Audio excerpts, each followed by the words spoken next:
एक गीत पहले गाया जाता था कि खुशी खुशी कर दो विदा तुम्हारी बेटी, जम के बोलो राज करेगी। वहां बेटी को विदा करना बताया है। और यहां शिव महापुराण की कथा कहती है कि अभी तक आप अपना परिवार, अपना घर, अपने आप को स्वयं का समझते, पर शिव महापुराण की कथा कहती है, शिव महापुराण की कथा कहती है, भगवान शंकर का चरित्र कथा है, शिव तत्व कथा है। आप और हमको, आवाज बढ़वाइए, बाहर आवाज नहीं है, पब्लिक एलईडी बंद है क्या? आवाज नहीं आ रही है, वो बोल रहे हैं पीछे, यहां पर भी नहीं आ रही है, महाराज जी वगैरह बैठे यहां पर। शिव तत्व भगवान ओघड़दानी त्रिकालदर्शी कैलाशी, हम अपने परिवार को अपना समझ रहे हैं, जमीन जायदाद घर प्रॉपर्टी सबको अपना समझ रहे हैं। कल राजा सत्यकेतु का एक चरित्र अपन श्रवण करे थे, जिसमें राजा शिव के मंदिर में बैठकर भगवान शंकर के दरवाजे से दान देता है। अपने दरवाजे से उसने कभी चवन्नी नहीं दी, अठन्नी नहीं दी, 1 रुपया नहीं दिया, कभी अन्न नहीं दिया, कभी वस्त्र नहीं दिया, कभी आभूषण नहीं दिया, कुछ नहीं दिया। उस राजा सत्यकेतु ने भगवान के चौखट पर पहुंचकर, भगवान के दरवाजे पर पहुंचकर लौटा।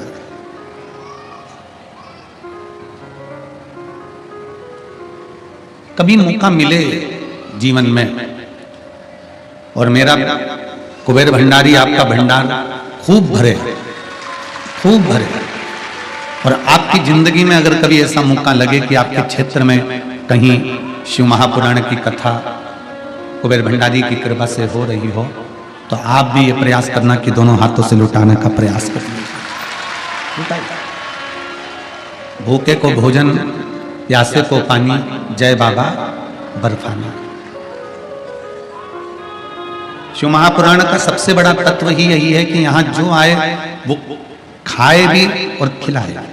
शिव महापुराण का सबसे बड़ा लक्ष्य यही है कि जो यहाँ आए वो कथा सुने भी और सुनाए भी। शिव महापुराण का सबसे बड़ा लक्ष्य यह है कि श्री शिवाय नमस्तुभ्यम सुनो भी, बोलो भी और सुनाओ भी। ये शरीर जो मिला,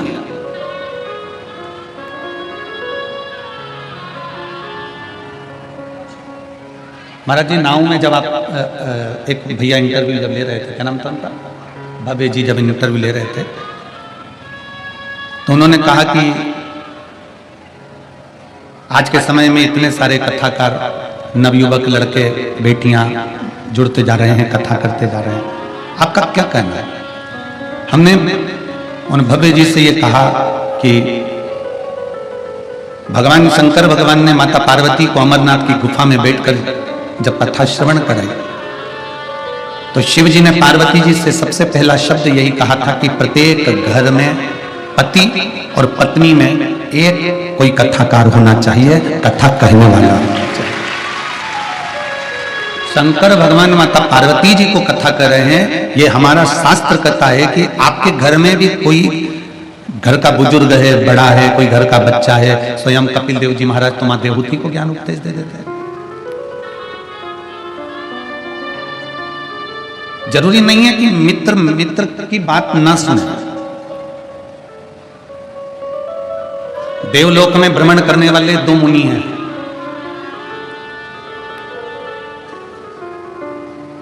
दो देव ऋषि हैं, 2 मुनि हैं। एक देव ऋषि नारद और दूसरे देव ऋषि नारद जी की बहन का बेटा पर्वत मुनि। देव ऋषि नारद जी की बहन का नाम था ऋषिका। क्या नाम था? जम के बोलो जरा, ऋषिका। देव ऋषि नारद जी की एक बहन जिसका नाम था ऋषिका, और ऋषिका के पुत्र थे पर्वत मुनि। देवलोक में 2 ऋषि देव ऋषि कहलाए हैं, 2 मुनि देव मुनि कहलाए। एक देव ऋषि नारद और दूसरे देव ऋषि पर्वत मुनि, ये 2 हैं।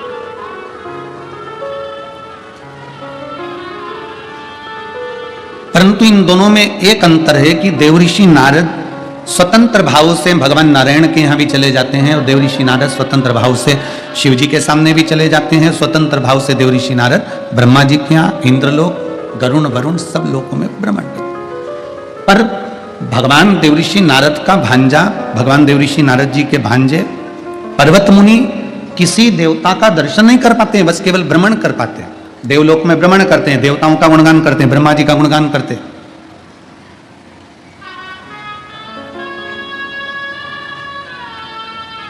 एक बार ऋषिका के मन में थोड़ा सा भाव उत्पन्न हो गया, ऋषिका की आंख में जल भर गया, अपने भाई देवऋषि नारद को भोजन के लिए आमंत्रित किया। ये बहनों का बड़ा आत्मीय प्रेम होता है जो भाइयों को भोजन के लिए आमंत्रित करती है।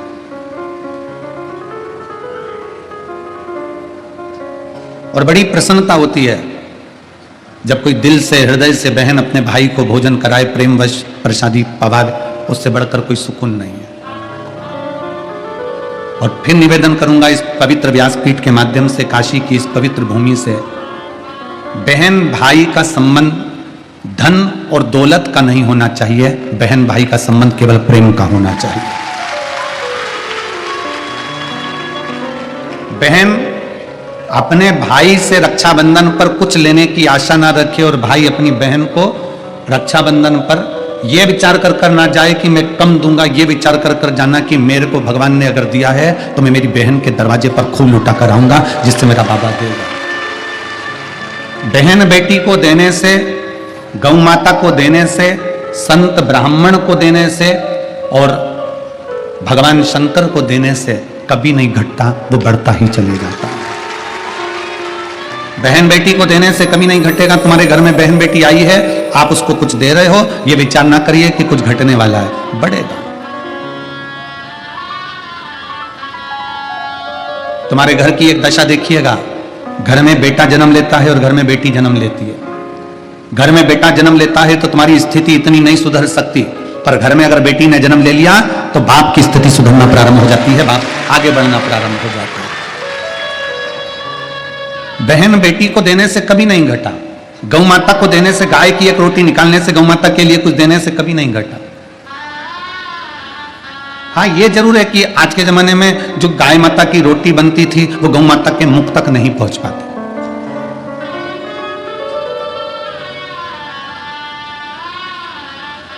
रोटी के 4 हिस्से होते हैं। सबसे पहले नंबर की रोटी किसकी बनती है? जम के बोलो जरा, जम के, गाय। दूसरे नंबर की रोटी बनती है भगवान की। तीसरे नंबर की रोटी बनती है गुरु की। और आखिरी नंबर की रोटी बनती है, जम के बोलो, कुत्ता की, स्वान की। ठीक है, रोटी के 4 हिस्से हैं। पहले नंबर की रोटी आज के समय में गौ माता के मुख में नहीं जाती। क्यों? क्योंकि बड़े बड़े शहरों में गाय नहीं मिलती, बड़ी बड़ी सिटियों में गौ माता मिलती नहीं है। टाइम इतना है नहीं कि एक भी रोटी एक्स्ट्रा रखी जाए, उतनी बनाई जाए जितनी खाई जाए। तो सबसे पहली रोटी पति कहता है कि जल्दी से मुझे रोटी दे, मुझे ऑफिस जाना है। सबसे पहली रोटी बनती है और वो पति के मुख में जाती है। गाय के हिस्से की खा गया, इसलिए गाय जैसा हो गया बेचारा, गाय जैसा एकदम। गौ माता, पत्नी ने कहा यहाँ बैठ जाओ, हाओ। पत्नी बोली ऐसा कर लो, हाओ। पत्नी बोली वैसा कर लो, हाओ। गाय जैसा हो गया क्योंकि गाय के हिस्से की खा गया। दूसरे नंबर की है भगवान की और तीसरे नंबर की है गुरु की। बच्चे ने कहा मम्मी टिफिन दे, मेरे को स्कूल जाना है। माँ ने जो दूसरी तीसरी रोटी थी गुरु के हिस्से वाली, वो टिफिन में रख दी। इतना इतना सा बच्चा ने वो गुरु के हिस्से की रोटी खा ली, जितना तो घर का बुढ़ा नहीं बोले, औलाद इतनी बोले, गुरु जैसा ज्ञान देती, क्योंकि गुरु के हिस्से की खा गए महाराज, गुरु के हिस्से। अब रोटी खाने के लिए सब माताएं बैठी और रोटी पड़ गई कम, तो इन्होंने सोचा आखिरी की बची है, आखिरी डबल से कौन बनाए। तो वो कुत्ता के हिस्से की पड़ी थी और वो कुत्ता के हिस्से की खा गई। तो दो एक साथ कहीं नहीं रह पाती, दे भोग दे भोग दे भोग दे भोग, इतना भिड़े इतना भिड़े इतना भिड़े कि एक दूसरे को सुहा ही नहीं, क्योंकि खा गई कुत्ता के हिस्से की, जो कुत्ता को डलना था। जैसे कुत्ता को देखकर कुत्ता नहीं सुहाता, उसी तरह कुत्ते के हिस्से की रोटी खाने वाला आपस में एक दूसरे को नहीं सुहाता। जितने किचन में होते हैं, रसोई घर में होते हैं, सब एक दूसरे की खा। तो महाराज शास्त्र कह रहा है, भगवान की कथा कर रही है, भगवत भजन कर रहा है कि प्रयास करे। बहन भाई से आस लगा करना बैठे कि ये कुछ देगा, पर भाई का नियम है कि वो बहन को देकर आए, वो बहन के दरवाजे पर जाए देकर आए।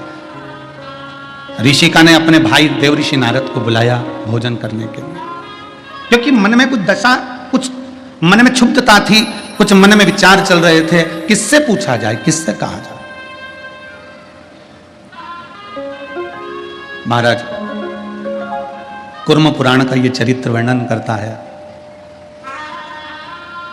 कुर्म पुराण का ये पावन चरित्र कहता है कि जैसे ही ऋषिका के दरवाजे पर देव ऋषि नारद जाने लगे, जाते जाते देव ऋषि नारद जब आ रहे थे तो भगवान नारायण ने देखा कि आज देव ऋषि नारद बड़े उमंग में, बड़े उत्साह में जा रहे हैं। बहन के दरवाजे पर मुंह उतार कर मत जाओ, परमात्मा के दरवाजे पर मुंह उतार कर मत जाओ, गौ माता को रोटी डालने के लिए, रोटी देने के लिए जाओ तो मुंह उतार कर मत जाओ, और संत ब्राह्मण साधु के पास जाओ तो मुख उतार कर मत जाओ। तुम्हारे चेहरे की प्रसन्नता होना चाहिए। तो बहन बेटी भी आशीर्वाद देती है, गौ माता भी आशीर्वाद देती है, संत ब्राह्मण भी आशीर्वाद देते हैं, और परमात्मा भी आशीर्वाद देता है।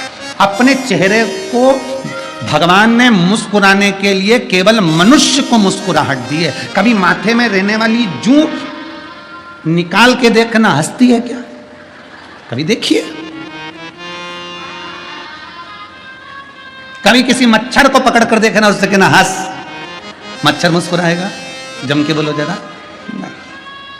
खटमल निकालो चारपाई में से और उसको संभाल के रख के बोलो हंस, हंसेगा? झिंगुर, इल्ली, पतंगा, कीट, कोई नहीं हंसने वाला। हंसने की तो केवल भगवान ने एक को दिया है, मनुष्य को, कि दुनिया में जो काम बल से नहीं होगा वो तेरी स्माइल से हो जाएगा, वो तेरी प्रसन्नता से होगा। तुम मुस्कुरा लो। जो दुनिया का काम बल से नहीं हो सकता, ताकत से नहीं हो सकता, वो एक स्माइल से हो जाता है, वो मुस्कुराहट से हो जाता है।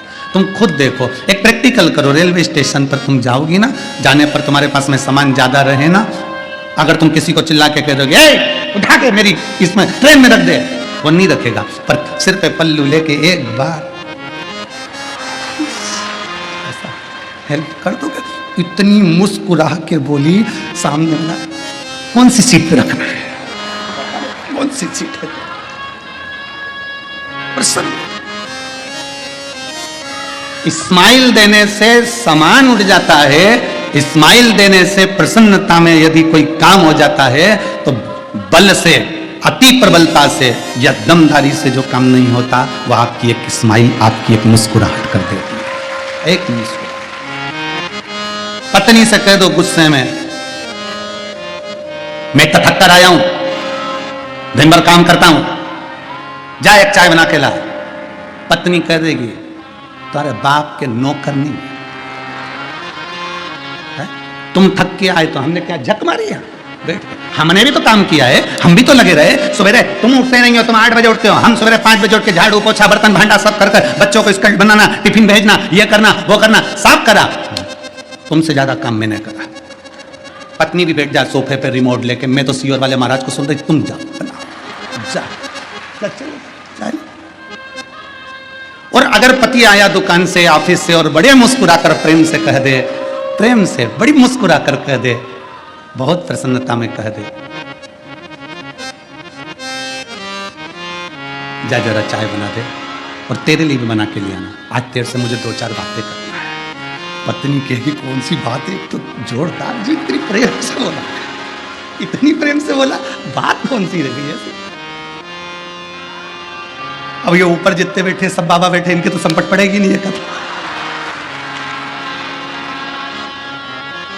अब ये बाबा वो के तो पल्ले पड़ने वाली ये कथा है नहीं, क्योंकि ये बाबा वो से बड़े बाबा जो नीचे बैठे हुए हैं, ये बाबा वो की कथा चल रही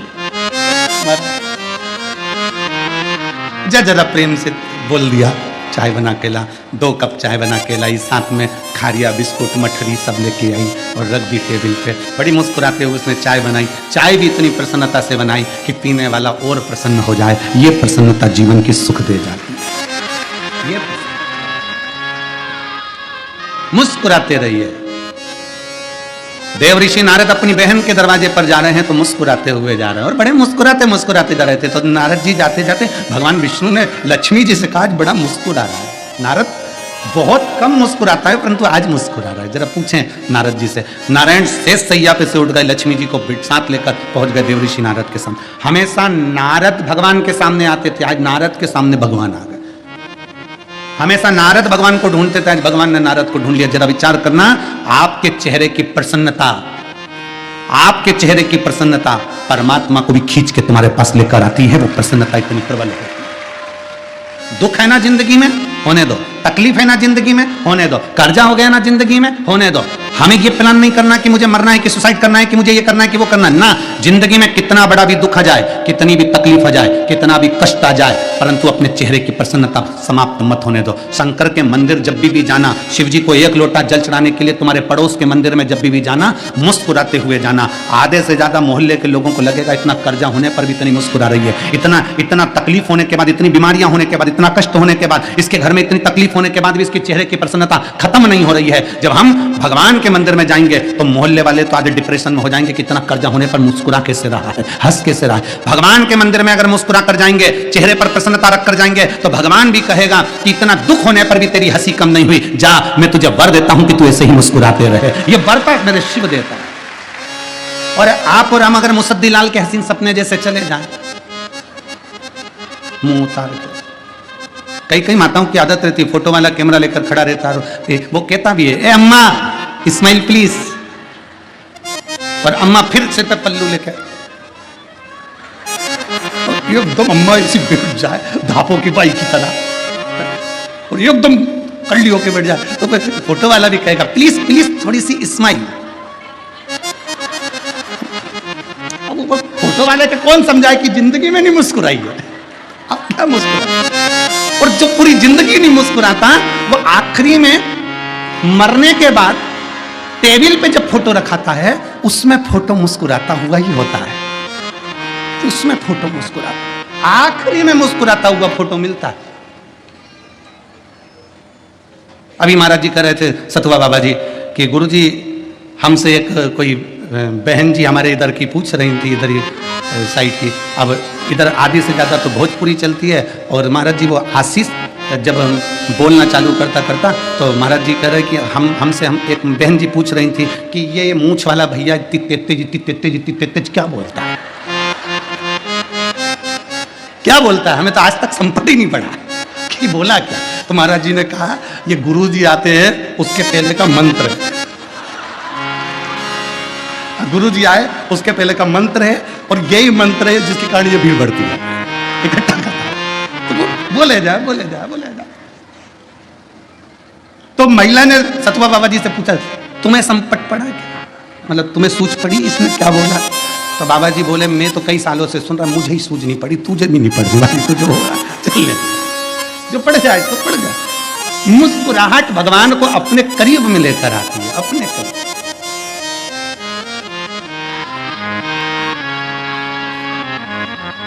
मरने के बाद मुस्कुराए फोटो में तो क्या मतलब है। सेल्फी लेते हो जम के तो बोलो जरा, रोते हुए लेते हो, गुस्सा करते हुए नहीं, कैसे लेते हो, स्माइल। जितना सेल्फी में स्माइल देते हो ना, ओरिजिनल जिंदगी में भी उतनी मुस्कुराहट रखी है, उतनी मुस्कुराहट, हंसते हुए मुस्कुराते हुए चलो। जिंदगी में दुख है, आएगा जाएगा, ये तो सब चलेगा। तकलीफें हैं, आएगी जाएगी, कष्ट है, आएगा जाएगा, सब चलेगा। क्यों जाते हैं हम शिव महापुराण की कथा में, ऐसा क्या है शंकर भगवान की कथा के पंडाल में कि पंडाल में बैठने वाले की मनोकामना बाबा पूर्ण कर देता, उसका कारण क्या है। बड़े से बड़ा वीआईपी भी इस पावन कथा के पंडाल में सोता है, बैठता है, मांग कर खा लेता है और 7 दिन अपनी जिंदगी जी लेता है। क्या है पंडाल में, उसका केवल एक कारण है, हम अपना घर छोड़कर, परिवार छोड़कर 7 दिन बाबा के पंडाल में बैठते हैं। मतलब जैसे एक लड़की के 7 फेरे होते हैं और वो अपने पति की हो जाती है, उसी तरह ये आत्मा 7 दिन की कथा में भोलेनाथ की हो जाती है। अब हमारा कुछ भी नहीं है। लड़की के 7 फेरे हुए, पति की जवाबदारी बढ़ गई, खाना उसको खिलाना है, लेकर उसको जाना है, लाना उसको है, परिवार का भरण पोषण पति को करना है। पति को परमेश्वर कहते हैं क्योंकि वो संभालेगा। अब इसको लेकर चले गया, 7 फेरे होते से ही लड़की उसकी हो गई है, लड़की उसकी। और छठा जो फेरा होता है, छठे फेरे को हमारे सनातन धर्म में उलट पटे का फेरा कहते हैं। इधर का हमको नहीं मालूम काशी साइड का, पर हमारे यहाँ छठे नंबर का जो फेरा होता है उसको उलट पटे का फेरा कहते हैं। उलट पटे का मतलब लड़की अभी तक दाएं बैठी थी, अब लड़की बाएं बैठेगी। पाटले को बदल दिया जाता है, फेरे को बदल दिया जाता है, पलट दिया जाता है, उसको उलट पटे का फेरा कहते हैं। इसलिए 7 दिन की कथा में छठे दिन की कथा उलट पटे के फेरे के रूप में होती है कि अब अपने मन को पलट कर परमात्मा को दे दो, अब वो संभालेगा। अब तुम्हारा नहीं है, अब तुम्हारा कुछ भी नहीं, अब सब बाबा भोलेनाथ का है, विश्वनाथ का है। क्यों परमात्मा कथा के मंडप में रहने वालों को, कथा के पंडाल में कथा सुनने वालों को क्यों परमात्मा इतना दे देता है? उसमें क्या है ऐसा कि पंडाल में रहने वाले को 3 महीने में बाबा दे देता है, पंडाल में बैठकर कथा सुनने वाले को भोले भंडारी इतना भंडार भर देता है? उसका कारण केवल इतना है कि हम बाबा के आश्रित होकर यहाँ रहते हैं, बाबा के भरोसे रहते हैं। तो बाबा भी सोच लेता है जब ये मेरे भरोसे हो गया है तो अब मुझे संभालना पड़ेगा, इसको खुशी देना ही पड़ेगा। महाराज जी वो निधि बिटिया की यहाँ कथा करी थी काशी में। उनकी एक बहन के घर में 14 साल हो गए थे, संतान नहीं थी। वो निधि बिटिया ने कहा कि गुरुजी मेरे बहन के घर इसी काशी की कथा की संतान नहीं है। हमने उस बिटिया से कहा कि तुम्हारी बहन से कह दो कि दामाद और बेटी दोनों पंडाल में बैठकर कथा सुने, पड़े रहें, पंडाल में रुके, पंडाल में खाएं, तुम्हारा कोई संबंध नहीं, 7 दिन पड़े रहने दो पंडाल में। आज वो निधि बिटिया की बहन के घर में 14 साल के बाद औलाद खेल रही है। ये शिव की कृपा। अगर वो बच्चा आया हो ना तो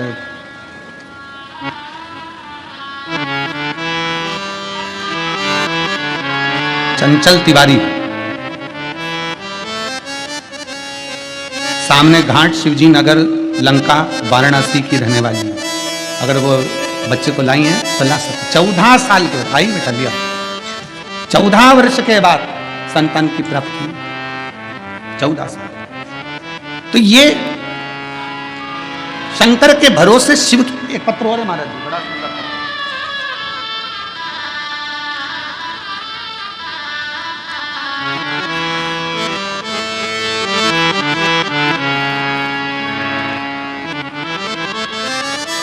चंचल तिवारी, सामने घाट शिवाजी नगर लंका वाराणसी की रहने वाली है, जिनके यहाँ बाबा ने 14 वर्ष के बाद संतान।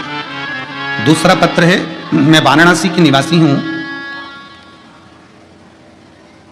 हुकुलगंज में रहती हूँ। वाराणसी में हुकुलगंज में रहती हूँ। मेरी बेटी शिखा गुप्ता, कहीं बैठी हो तो हाथ हिला सकती हैं।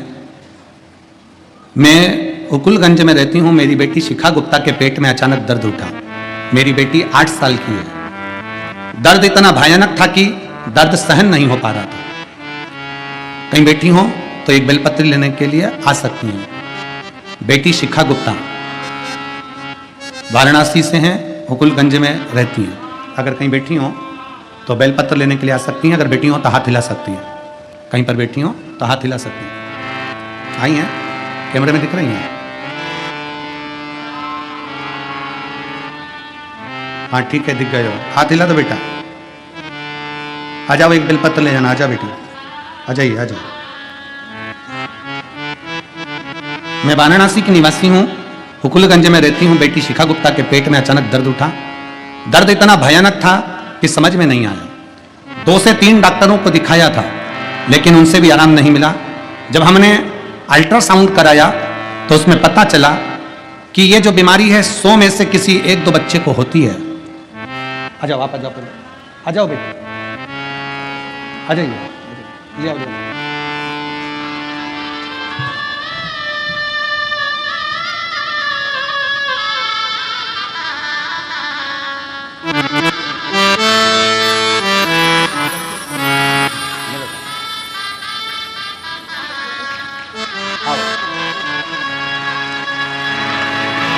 प्रणाम करो, हाथ जोड़ो, प्रणाम करो, जल्दी झुक के प्रणाम करो।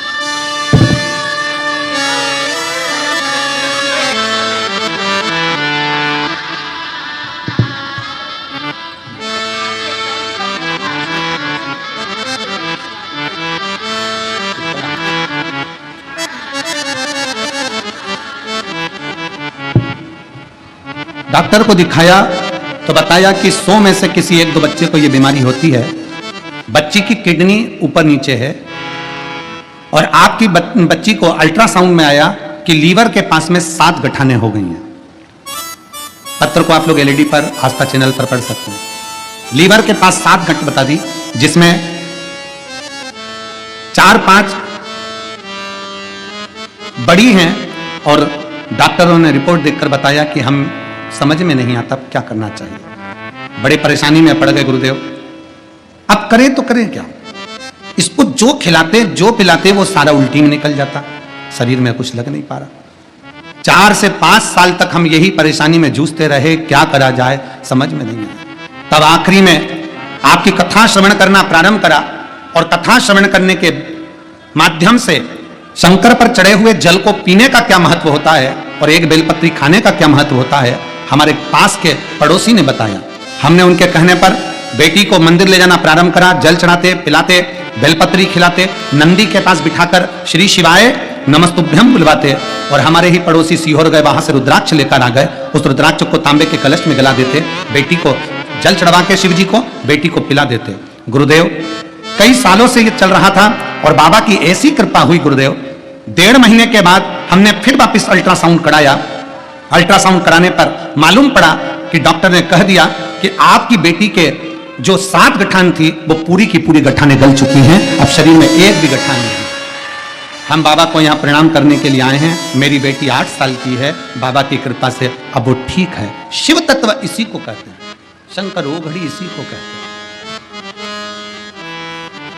पंडाल में बैठने पर क्या देगा, कैसे देगा, किस तरह से देगा, ये उसके ऊपर निर्भर करता है, ये उसके ऊपर निर्भर करता है। हम तो बाबा के भरोसे चलते हैं, हम तो बाबा के भरोसे चलते हैं। ये दुनिया वाले जलते हैं, ये दुनिया वाले जलते हैं, हम तो बाबा के भरोसे चलते हैं। आप शिव के आश्रित हो जाओ। 7 फेरे होने के बाद बेटी अपने पति पर आश्रित हो जाती है, उसी तरह 7 दिन की शिव महापुराण की कथा सुनने के बाद आप शंकर पर आश्रित हो जाओ। मेरा सारा सुख दुख मेरे भोलेनाथ, मेरे विष्णु। बोलबम का नारा है, सारी समस्या का हल। आप उस पर आश्रित हो जाओ। मन उसका, ये उसके ऊपर निर्भर करेगा कि वो क्या देता है, कैसे देता है, किस तरह देता है। ये हमारे ऊपर निर्भर नहीं है। हम जब उसके ऊपर सब कुछ छोड़ देंगे, मुस्कुराहट चेहरे की भगवान को भी खींच कर ले आती है, मुस्कुराहट चेहरे की पराये को भी अपना बना लेती है, मुस्कुराहट चेहरे की बेरी को भी अपना बना लेती है और मुस्कुराहट चेहरे की डूबती नैया को भी पार लगा देती है। वो चेहरे की मुस्कुराहट आपके भीतर होना चाहिए।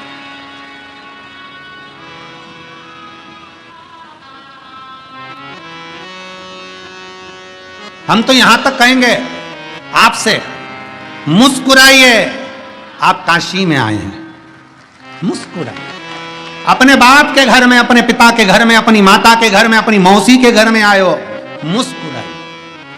और जितनी प्रसन्नता, अभी व्यासपीठ के मध्य में कथा प्रारंभ होने पर सतुआ बाबा जी कह रहे थे कि माँ का आंचल और मौसी का घर, सतुआ बाबा जी अभी कह रहे थे, माँ का आंचल और मौसी का घर।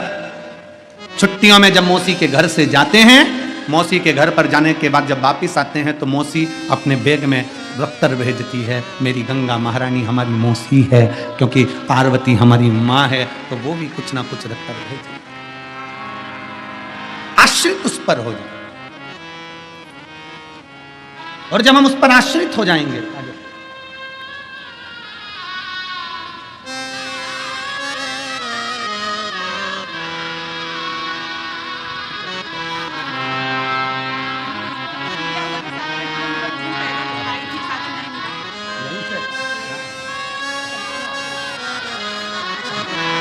यही वो बच्ची है जिससे यही वो बच्ची है जिसको 7 गठाने हो गई थी लीवर किडनी के पास में, और शिव जी पे चढ़ा हुआ जल और बेलपत्र का वो फल मिला कि अल्ट्रासाउंड दूसरी बार कराया तो सारी गठाने गल चुकी थी। ये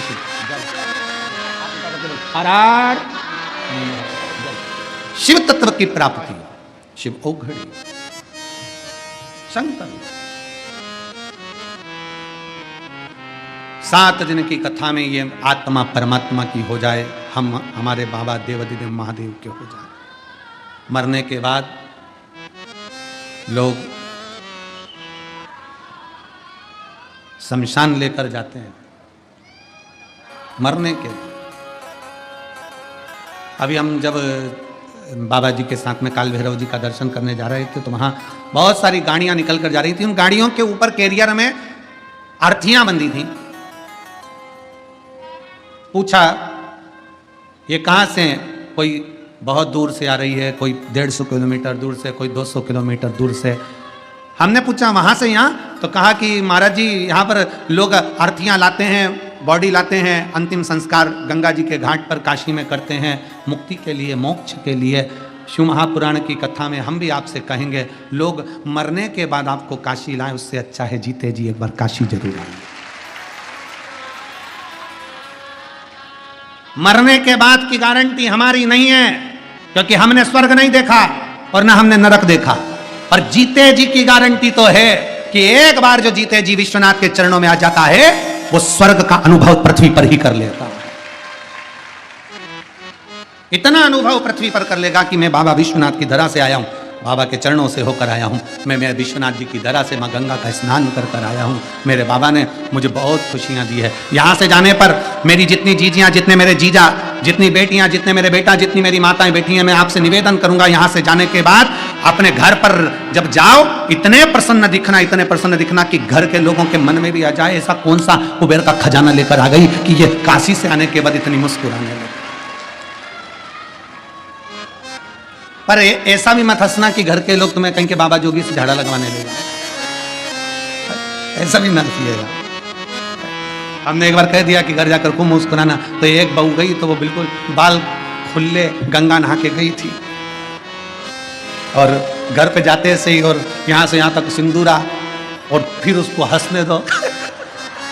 अब जो हंसे तो परिवार वाले डिप्रेशन में होगा, बेचारे आधे टेंशन में होगा कि जब से कथा से आई है, जब से मुस्कुरा रही है, हंस रही है।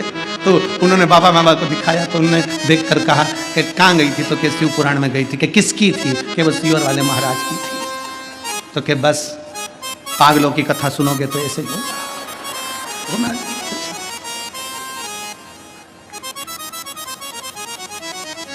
अरे मिलती है शिव नाम की दौलत कभी कभी, होती है अपनी काशी में शिव पुराण कभी कभी। और दौलत को पाके तुम कभी अभिमान ना करो, दौलत को पाके तुम कभी अभिमान ना करो।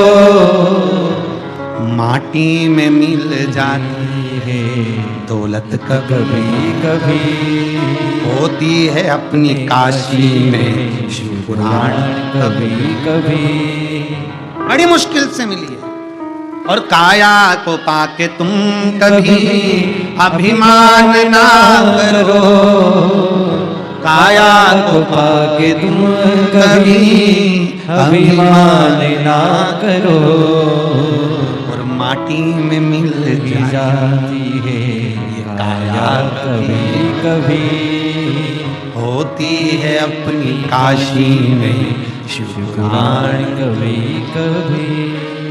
बड़ी मुश्किल से मिली है। और बेटों को पाके तुम कभी अभिमान ना करो, बेटों को पाके तुम कभी अभिमान ना करो।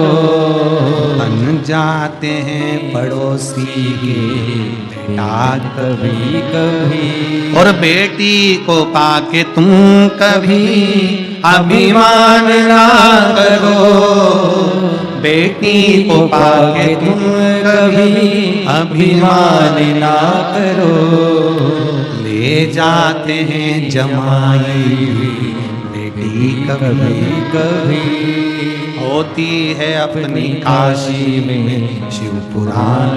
कभी कभी। ना जाने कौन से भाग्य कौन से पुण्य आपके और हमारे हुए होंगे जो काशी विश्वनाथ की धरा पर आपको कथा नहीं सुनना थी, वो तो मेरे विश्वनाथ बाबा को सुनना थी तो करवाएंगे, उनको सुनना थी। इसलिए सतुआ बाबा जी ने जगह भी ऐसी चुनी कि सामने विश्वनाथ हैं और इधर शिव पुराण की कथा। सामने बैठे बाबा सुने,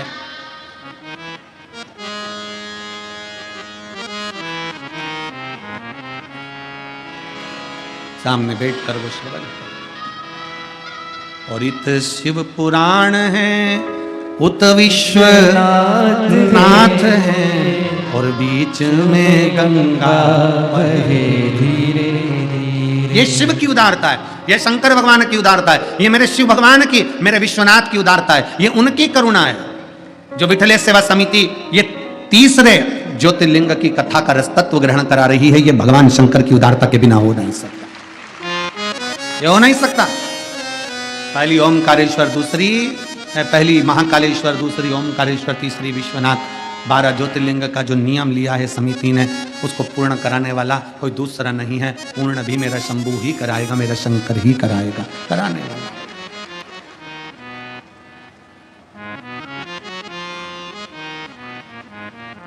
कल महाराज जी एक माता जी कह रही थी कि गुरु जी आपने 12 ज्योतिर्लिंग में कथा का विठलेश समय समिति ने नियम लिया है, तो वो एक साल के अंदर क्या 2-4 महीने के अंदर पूरी कर दो। हमने कहा जी एक बार पहले काशी घूम ले, और काशी में जो इतने शिव भक्त आए हैं इनको देख लो।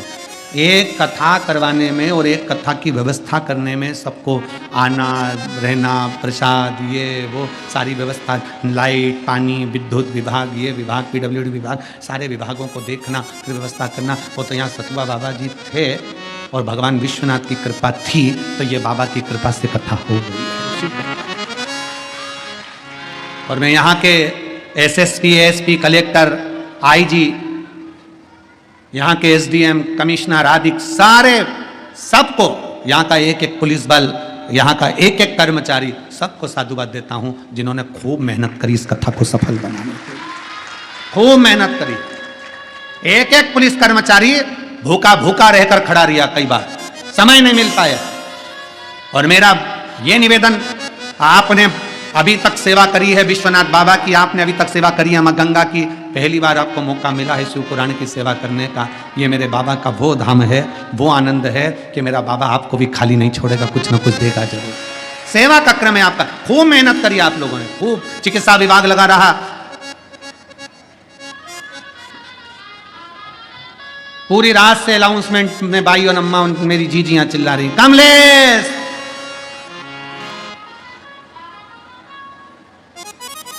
रेणुबाई खूब चिल्ला रही है, हम यहाँ खोया पाया केंद्र पे खड़े हैं, आजा। मैंने भोले बाबा जी से कहा, वारे विश्वनाथ तूने बड़ी कृपा करी, तेरी नगरी में आकर लोग खो जाए, इससे खुशी की बात और क्या हो सकती है। इतनी खुशी की बात है, तेरी नगरी में आकर खो गए। हम तेरी दुनिया में आकर खो गए, हम तेरी दुनिया में आकर खो गए, कर ना पाए हरि भजन और सो गए, कर ना पाए हरि भजन और सो गए।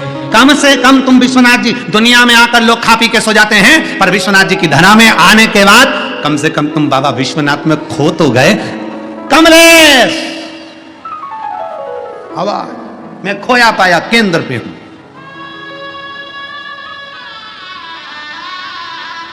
तुम्हारी आवाज सुन के तो विश्वनाथ भी रात भर नहीं सोए होंगे, सीवर वाले महाराज को तो जाने दो।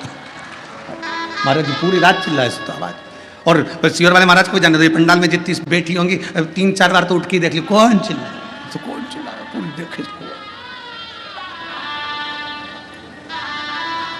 यही तेरे डमरू की धुन सुन के मैं काशी नगरी आई हूँ। तेरे डमरू की धुन सुन के मैं काशी नगरी आई हूँ। तेरे डमरू की धुन सुन के मैं काशी नगरी आई हूँ। तेरे डमरू की धुन सुन के मैं काशी नगरी आई हूँ। मैं काशी नगरी आई हूँ। मैं काशी नगरी आई हूँ। मैं काशी नगरी आई हूँ। मैं काशी नगरी आई हूँ। मैं काशी नगरी आई हूँ। मैं काशी नगरी आई हूँ। मैं काशी नगरी आई हूँ। मैं काशी नगरी आई हूँ। मेरे बोले हो बम बोले मैं काशी नगरी आई हूँ। मेरे बोले ओ बम बोले मैं काशी नगरी आई हूँ। शंभो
तेरी काशी में गंगा है। सुना है कमलियों भोले तेरी काशी में गंगा है। सुना है हमने ओ भोले तेरी काशी में गंगा है। सुना है हमने ओ भोले तेरी काशी में गंगा है। आने को मैं काशी नगरी आई हूँ। उसी को पुनाने को मैं काशी नगरी आई हूँ। मेरे भोले ओ बम भोले, मैं काशी नगरी आई हूँ।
तेरी काशी में मुक्ति है, सुना है हमने ओ भोले, तेरी काशी में मुक्ति है।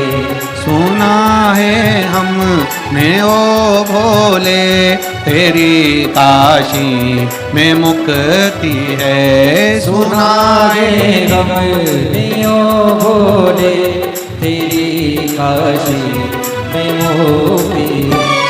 उसी मोती को पाने को मैं काशी नगरी आई हूँ। उसी मोती को पाने को मैं काशी नगरी आई हूँ। मेरे भोले ओ बम भोले, मैं काशी नगरी आई हूँ। मेरे भोले ओ बम भोले, मैं काशी नगरी आई हूँ। समो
काशी में गोरा है।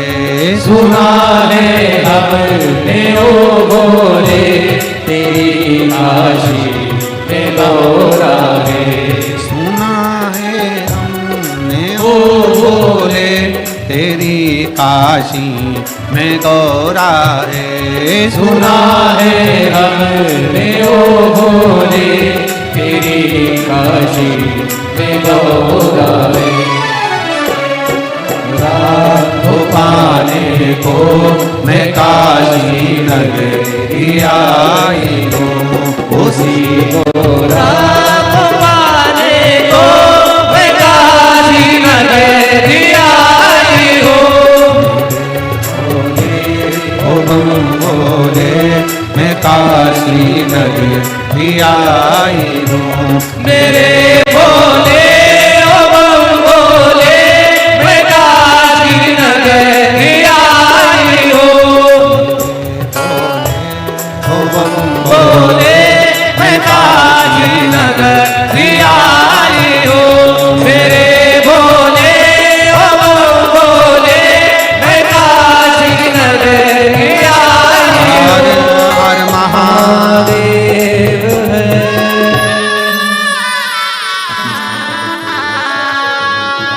बड़े भाव के साथ दिल से बाबा को प्रार्थना करिए।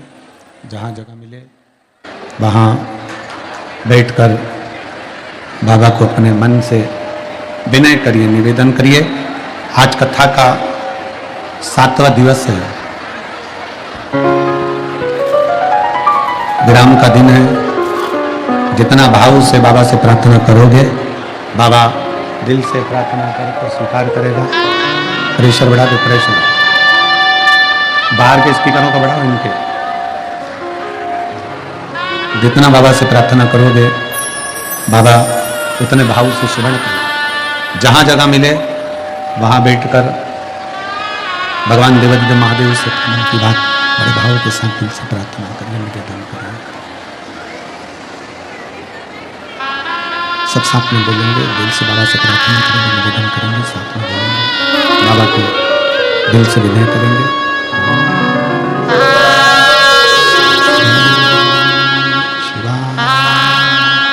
नमस्तु शिवाय नमस्तु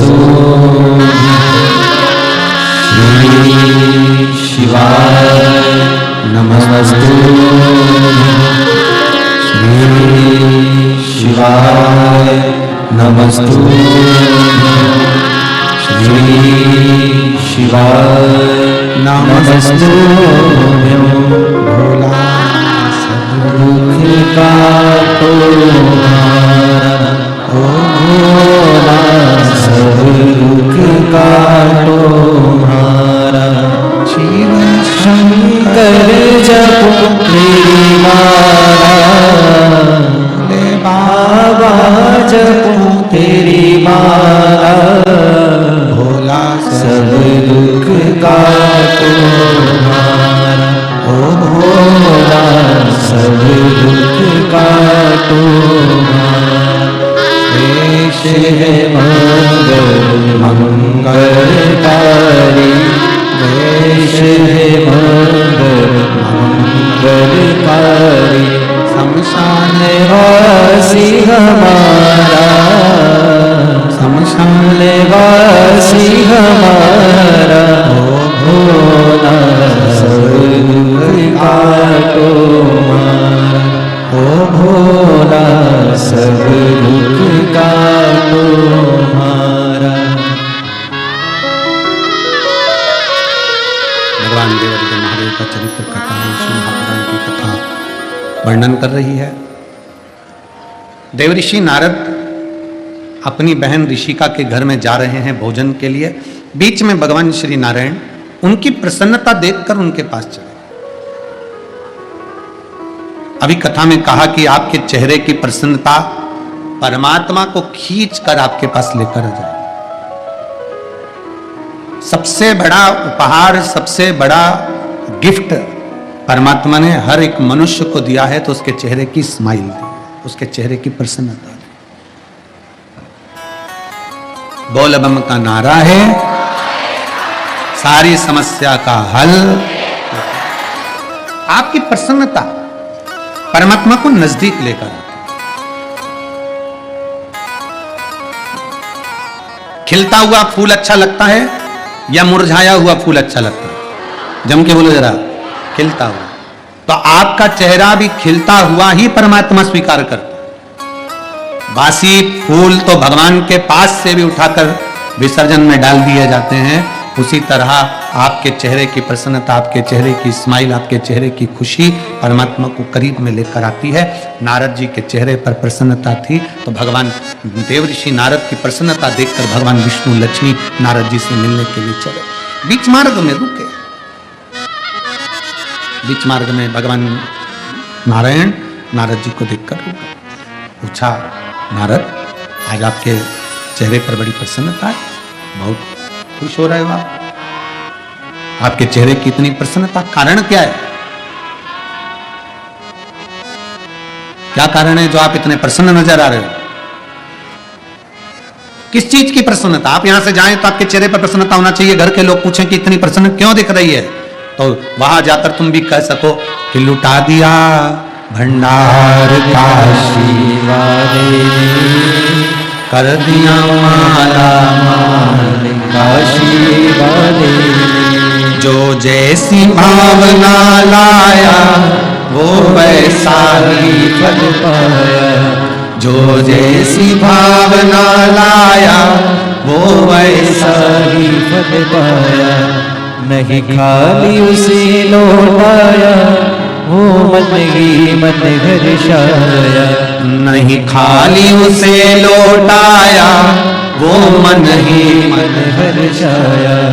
अरे कर दिया माला माल काशी वाले ने, लुटा दिया भंडार काशी वाले ने, कर दिया माला माल काशी वाले ने, लुटा दिया भंडार काशी वाले। आप यहाँ से जाने पर, घर पर जाने के बाद आपके चेहरे की प्रसन्नता कोई पूछे कि तुम इतनी प्रसन्न क्यों हो, तो उसको बता देना कि मेरी प्रसन्नता का कारण मेरे देवाधिदेव महादेव को मैं अपने मन की बात कहकर आ गई हूँ। अपने दिल से 7 दिन रहकर गंगा स्नान कर कर बाबा विश्वनाथ से मैं अपने मन की बात कहकर आ गई हूँ। और रोज गंगा नाव से पार करती थी, फिर आती फिर जाती।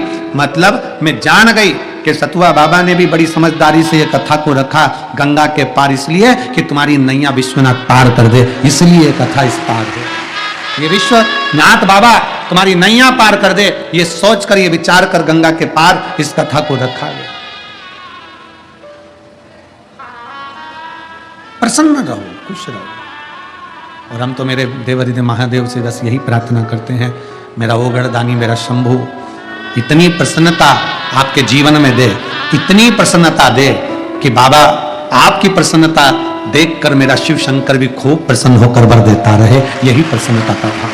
आप जैसे संत बड़े प्रसन्न रहते हैं, संतों का भाव देखिए। आप सारे संतों को दर्शन करेंगे, साधुओं का दर्शन करेंगे। आप कुंभ के मेले में जाएंगे, कल माननीय मुख्यमंत्री जी, उत्तर प्रदेश शासन के माननीय मुख्यमंत्री जी योगी जी कह रहे थे कि कुंभ का मेला लगने वाला है और उस कुंभ में आप जाएंगे, दर्शन करेंगे संतों का, साधुओं, गुरुजन का, तपस्वियों का, साधकों का, उपासकों का, साधना करने वालों का, कि उनके चेहरे की प्रसन्नता क्या कहती है। इतनी कड़ाके की ठंड पड़ने पर भी गंगा का स्नान, इतनी कड़ाके की ठंड पड़ने पर भी अपने तन पर कोई वस्त्र आभूषण नहीं, बड़ी मस्ती में अपना भगवत भजन करना, ये सब चीज हमें बताती है कि संत जैसी विरक्ति का आनंद। तो ये तो शिव तत्व की प्राप्ति है महाराज, आप देखो तो जाकर।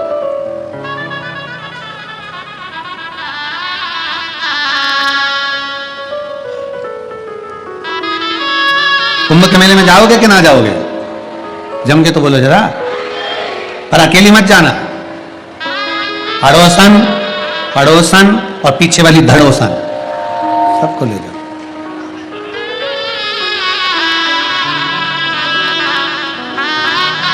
सतुआ बाबा जी का कहना है, एक कथा प्रयाग में भी 7 दिन की होना चाहिए। कुंभ मेला,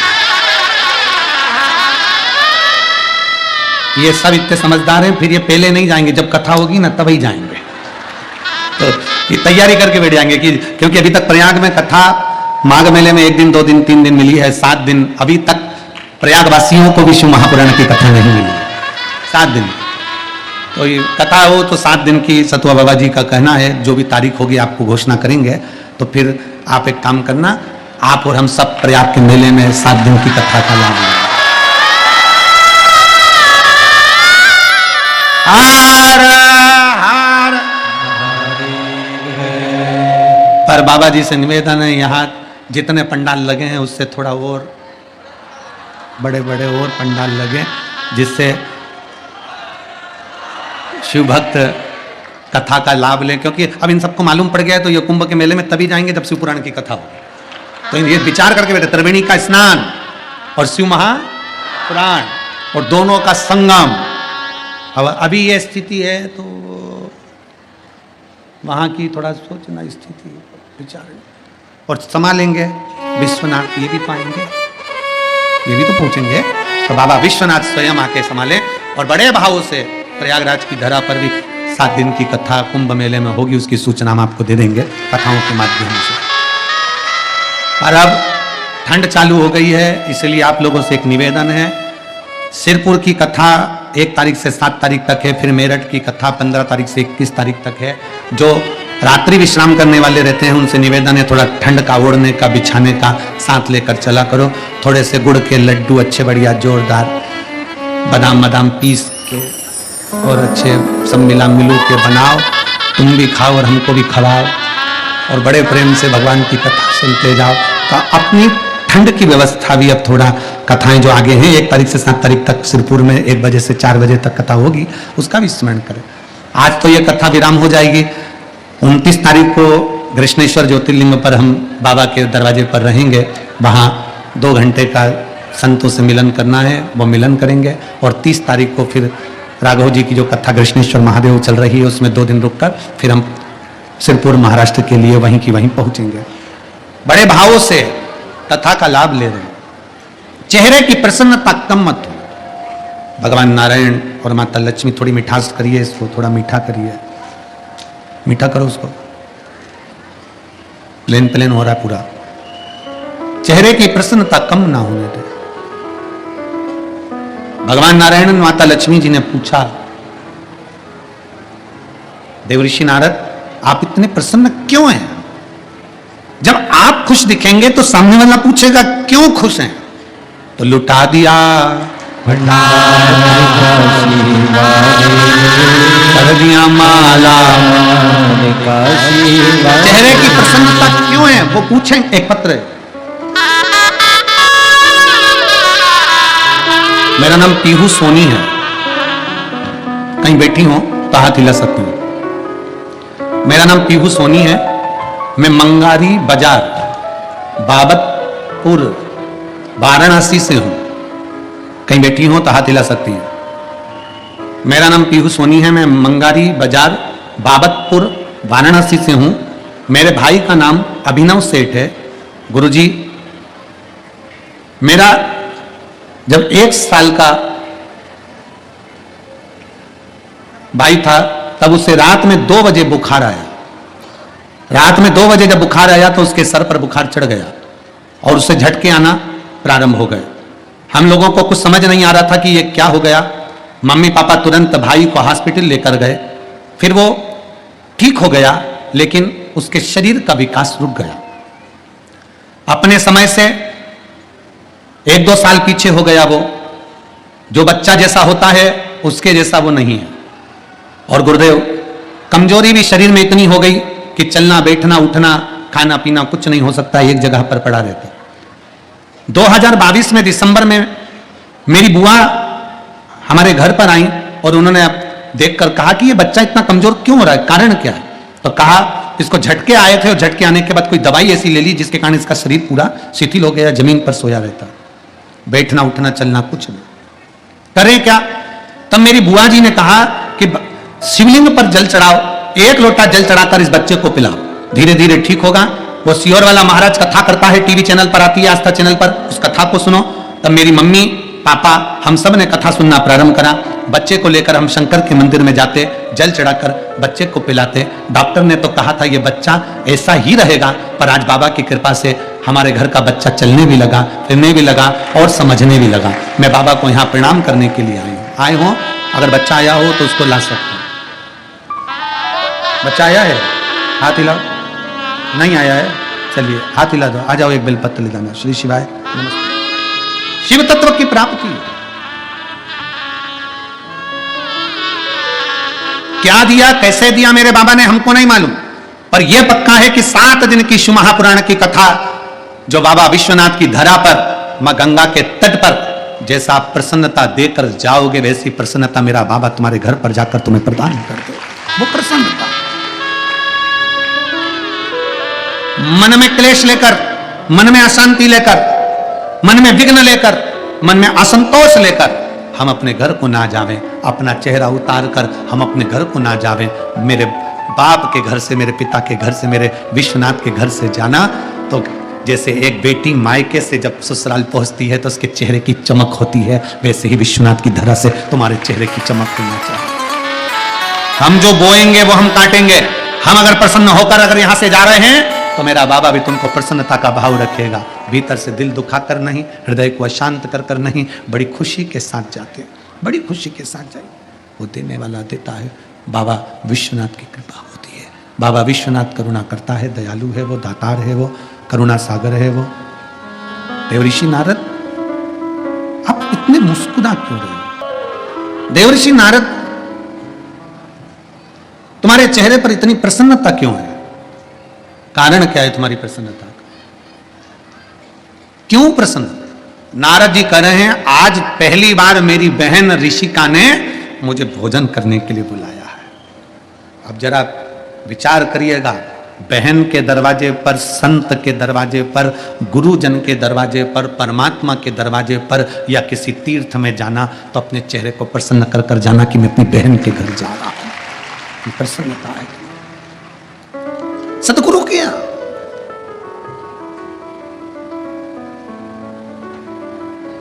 $390 गुरु मिले थे राजा परीक्षित को। कोई कहता है कि मैं यज्ञ करवाऊंगा, मेरे पास बैठो। कोई कहता है मैं अनुष्ठान करवाऊंगा, मेरे पास बैठो। कोई कहता है मैं ये करवाऊंगा, मेरे पास बैठो। 390 ऋषि गुरुजन मिले, सबने कहा मैं ये कराऊंगा। तो राजा परीक्षित कहते हैं मुझे केवल 7 दिन मिले हैं और 7 दिन में मेरे प्राण छूट जाएंगे। बताओ मैं क्या करूं? कोई के हवन कराएंगे, कोई के यज्ञ, कोई अनुष्ठान, कोई ये तपस्या, कोई तप, कोई साधना। तो राजा परीक्षित ने कहा मैंने सुना है कि तप साधना तो हजारों वर्ष तक हो जाए तो भगवान मिलता है, यज्ञ करते करते थक जाओ तब भगवान मिलता है। कोई साधारण सा सरल सा तरीका बता दो जिससे परमात्मा मिल जाए। 390 गुरु मिलने के बाद 391 नंबर के थे श्री सुखदेव जी महाराज, जो शंकर का एक अंश थे, जिन्होंने राजा परीक्षित को शिव कथा, श्रीमद् भागवत कथा श्रवण करा दी थी। 391 नंबर के आखिरी में। और राजा परीक्षित ने कहा मुझे सर्प डसेगा, मुझे सर्प डसेगा, सांप मुझे डसेगा। तो राजा परीक्षित के शब्द सुनकर भगवान सिद्ध्यर्थम भिक्षाम देहि च पार्वती। काशी जैसी यह पावन भूमि, मोक्षदायिनी, वैराग्य की भूमि, ज्ञान की भूमि, विश्वनाथ भगवान की भूमि और मां अन्नपूर्णा जी की भूमि और मां गंगा की भूमि, उनके धाम में हम सब लोग विराजमान। विश्वनाथ भगवान की कथा शिव महापुराण का पावन कथा के द्वारा हम सब लोग आशीर्वाद ले रहे थे। आज कथा के 7वें दिवस में हम लोग प्रवेश करेंगे।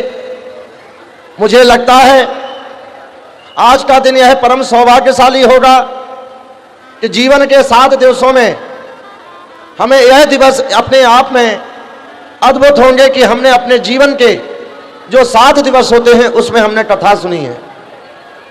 क्योंकि जीवन में 7 दिवसों में हम लोग एक दिन कुछ ना कुछ बीच में कर लेते हैं, लेकिन एक काशी जैसी पावनपुरी में 7 दिवस हमें कथा श्रवण करने का सौभाग्य मिला, काशी में रहने का सौभाग्य मिला, गंगा स्नान का सौभाग्य मिला और बाबा विश्वनाथ के दर्शन का सौभाग्य मिला। अनेक पदार्थ हमें एक साथ कथा ने प्रदान किए हैं और जिनकी नगरी में यह कथा हो रही है, जैसे पूज्य व्यास जी व्यासपीठ से बताते हैं कि विश्वनाथ उस पार हैं और गंगा जी बीच में हैं और शिव पुराण कथा यहाँ पर है। कल आप सबके बीच में उत्तर प्रदेश के मुख्यमंत्री जी का आगमन हुआ था और उन्होंने आप सबकी श्रद्धा को प्रणाम करते हुए कहा था कि मैं जिस कुंभ की परिकल्पना कर रहा हूं वह कुंभ तो सीहोर वाले महाराज जी ने काशी में ही लगा दिया है। और ये निश्चित है, प्रयाग में कुंभ होने के पहले काशी में कुंभ लगना ही चाहिए था, क्योंकि ये बाबा विश्वनाथ की नगरी है, काल भैरव भगवान की नगरी है और मां अन्नपूर्णा की नगरी है। और कल जिन्होंने महाराज जी ने व्यासपीठ से बताया कि जिसको मां हम गंगा कहते हैं वो तो हमारी मौसी है, और मौसी के घर तो जब छुट्टी हो जाती है, पढ़ाई बंद हो जाती है, संसार के बंधनों से मुक्त हो जाते हैं, तो सारे बच्चे कहते हैं कि अब हम मौसी के यहाँ जाएंगे, वहाँ आनंद करेंगे। तो निश्चित ही माँ का आंचल और मौसी का घर तो प्रेमदायक होता ही है, और उसी गोद में, उसी आंचल में हम सब लोग ने गोता लगाए हैं। और निश्चित ही जो हमारा एक लोटा जल है वो केवल हमारे कल्याण के लिए नहीं है। जैसे अभी आशीष जी बता रहे थे कि कथा हमें केवल अपने कष्ट के निवारण के लिए नहीं कहती है। अगर हम कथा के सही श्रोता हैं तो हमें दूसरों का भी ध्यान देना है कि अगर हमारे घर में 100 दीपक जल रहे हैं और दीपावली है और बगल में दीपक में से अंधेरा हो रहा है, तो 100 दीपकों का फल हमें तब प्राप्त होगा कि हम बगल वाले के घर में उजेला कराएं और उस घर को हम प्रकाशमय कहें। हम एक कह के छोड़ दें तो उसके भाग्य हैं, उसके कष्ट के लिए भाग्य हैं। तो निश्चित ही आज जो इतनी हॉस्पिटल और इतने बने होते नहीं बनते, हमें सबका ध्यान रखना है, सबको अपने जैसा देखना है, यही कथा सिखाती है। मैं व्यासपीठ को प्रणाम करते हुए परम पूज्य महाराज जी को प्रणाम करता हूँ कि उन्होंने अपनी कृपा पूर्वक यह काशी में शिव पुराण कथा के लिए यह अपना अमूल्य समय दिया। मैं पुनः प्रणाम करते हुए मैं प्रार्थना करूँगा कि अपनी 7 दिवसीय शिव महापुराण की कैलाश कथा का शुभारंभ करें। इन्हीं शब्दों के साथ मेरा बार बार प्रणाम। जय सिया राम।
शिवाय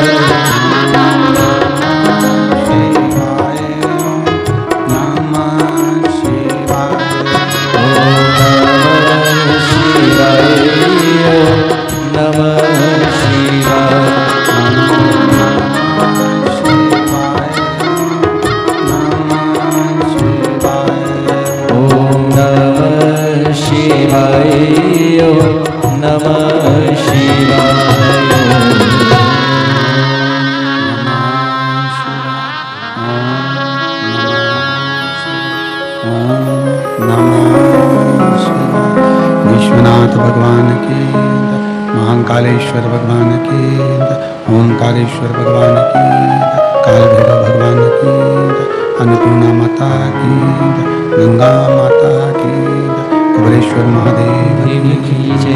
हर हर महादेव, हर हर महादेव, हर हर महादेव। ओगरदानी त्रिकालदर्शी कैलाशी विनाशी भगवान शिव, जिनकी पुनीत पावन शिव महापुराण की कथा